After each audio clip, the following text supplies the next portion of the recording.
Alors, cette capsule vidéo présente l'identification du mode. Dans le contexte, nous avons affaire à une variable quantitative continue. En fait, je parle de mode, mais le mode sera, pour ainsi dire, inexistant dans le contexte de variable quantitative continue.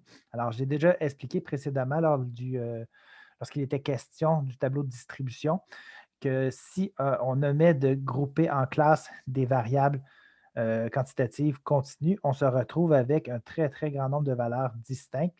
Et bien souvent, toutes ces valeurs-là ont un effectif de 1. Alors, il n'y a pas de mode qui se démarque, du moins pas suffisamment pour en faire une valeur représentative du centre de la distribution. Alors, dans le contexte, plutôt que parler de mode dans le contexte de variable quantitative continue, on va plutôt s'attarder à la classe qui contient la plus grande fréquence relative et cette classe-là va porter le nom de classe modale. Donc, la classe modale, ça sera la classe qui contient qui a le plus grand effectif ou la plus grande fréquence relative. Notez à titre indicatif qu'il est parfois question aussi de mode brut, qui est tout simplement le point milieu de la classe modale.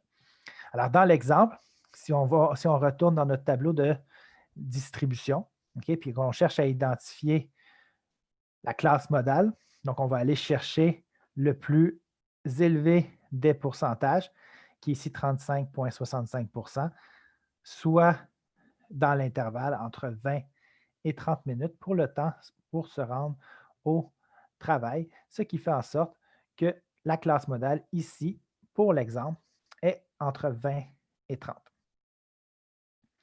Donc, 20-30, c'est la classe dans laquelle il y a la plus haute fréquence. Alors, comment l'interpréter?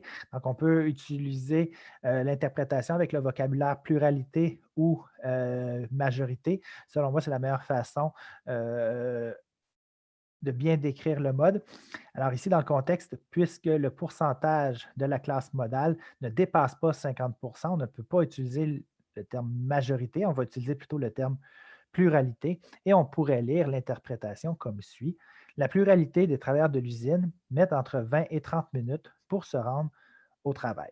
Alors, on va parler de pluralité pour parler de la fréquence la plus élevée et on va mentionner l'unité statistique ainsi que l'intervalle de valeur correspondant à la classe modale, soit entre 20 et 30 minutes.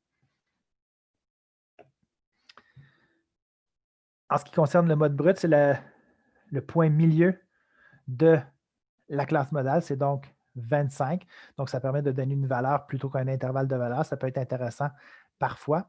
Et qu'est-ce qu'on va donner comme interprétation au mode brut? C'est plutôt similaire.